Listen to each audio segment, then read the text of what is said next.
because they don't want to be, you know, the guy who's soft on crime. They don't want to be the politician who let the bath salt epidemic go on and let children become addicts, even though it's not even an issue in the first place.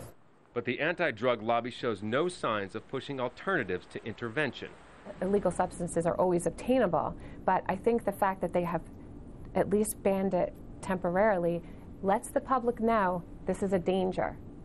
Don't use this stuff. Those who run rehabilitation programs say the emphasis needs to switch to treatment and away from regulation and imprisonment. Robert agrees. I believe the main thing they need to do is to educate people more, instead of just making it seem like the big, bad monster. And as Robert stays drug-free, he's trying to help. He speaks regularly to students, hoping his experience will provide a more effective warning than another law. Scott Heidler, Al Jazeera, New York. At least one person has been killed by a tornado in Florida. It comes as Tropical Storm Debbie brings high winds to the state. Many low-lying neighborhoods have been flooded and thousands of homes are without power. The situation has forced Florida's government to take urgent steps. We declared a state of emergency so we can coordinate the use of all state resources to make sure that we can respond promptly if anything happens. But everybody needs to be very, very, very cautious. Don't take anything for granted and really take care of your family. Watch out for friends. Watch out for people that might be, that you know can't get out. Russian President Vladimir Putin is in Israel. He was greeted by protesters who want him to take a tougher stance against Syria. Putin later met Israeli President Shimon Peres. Western efforts to curb bloodshed in Syria and Iran's nuclear ambitions are likely to come up in his talks with Israeli leaders. And in Tunisia, the very public rift between the president and prime minister has deepened. It follows the extradition of Libya's former prime minister. For months, Tunisia's president refused to send al-Baghdadi al-Mahmoudi back amid fears he could be tortured. But the prime minister has now done it anyway.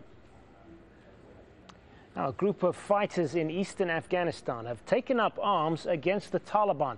Afghans from 4 villages have joined forces to create the National Uprising Movement. They say they're simply protecting their people at a time when neither the Afghan government nor the Taliban have their interests at heart.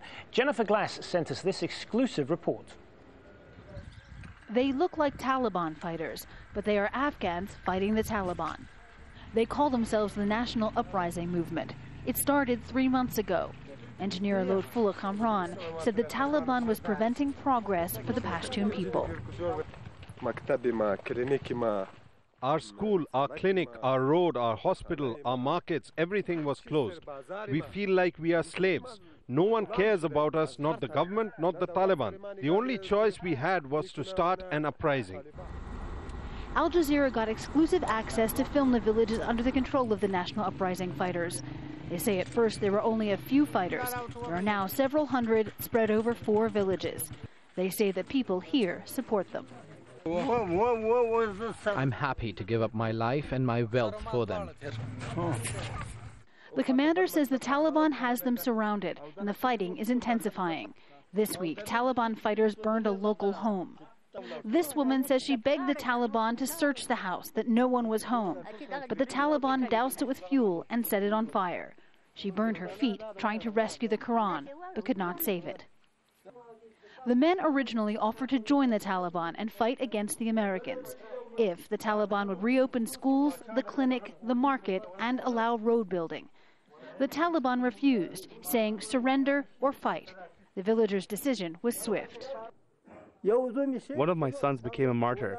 I have brought 4 more to fight, and I will keep fighting until we are all dead. The commander calls the Taliban on his radio. He can hear them, but there's no response. The Taliban says it wants to avoid bloodshed and has appointed a delegation to negotiate with the movement. It says Taliban fighters who burned the home are being punished. It says former Taliban members are among the new group and claims the group is supported by the Afghan government and the U.S. Embassy. Kamran says that is not true, that he would fight the Americans, but his first priority is ensuring his people's future. There was a time when 7,000 to 8,000 students graduated a year. Now only 200 to 300 students are graduating a year. That's why we are fighting them, to save the next generation. The weapons and the motorcycle transport give them the appearance of the Taliban. But these Afghans have decided they must fight for the rights the Taliban and the government have failed to give them. Jennifer Glass, Al Jazeera. Now, Mongolia posted the fastest economic growth last year, but 1 in 3 Mongolians still live below the poverty line. Politicians are promising to crack down on corruption and inequality ahead of elections. Steve Chow sent us this report from the Mongolian capital. For centuries, Mongolians sought out the freedom of the open plains. The grasslands offered the idyllic, slow-paced, nomadic life. But as is elsewhere, the traditional ways are breaking apart. And the lure of the city is pressing in on those like Serentuya's children. I would be happy if they stayed here to care for our livestock. There is nature, the air is fresher. But nowadays, I know they need professions and opportunities. Yet, of the more than 1 million that have moved to Mongolia's capital of Ulaanbaatar in recent years, their search for a better life has proved a struggle. The city is ringed by slums, where there is little running water and little sanitation. Roughly half of the people here can't find jobs. Even though there is very little in these shantytown communities in terms of basic needs, there is some promise for the future. The government is offering each and every Mongolian about 1,000 shares in the country's largest coal mine. Mongolia's path out of poverty, says the government, is its vast riches under the surface.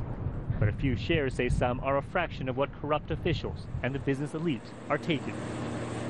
The government admits the problem. All these things said, the only way out of the situation is to have more growth that is more just. And the only system that would be able to deliver it is what we have now. Besides taking steps to be more transparent, the government says it's also funneling mining profits into developing new fields of opportunity for Mongolia, like farming. Bayar Kudondog tried his hand at it, but delays in getting a loan, along with bad weather, destroyed most of his crops and his trust. Bureaucracy is the main problem here. All the red tape takes too long. I've lost so much. Serentuya says she realizes she will have to let her children go, but she hopes they will return, saying while life is also poor here, it's better to struggle out on the plains, where it's still home. Steve Chow, Al Jazeera, Bayansakht County, Mongolia.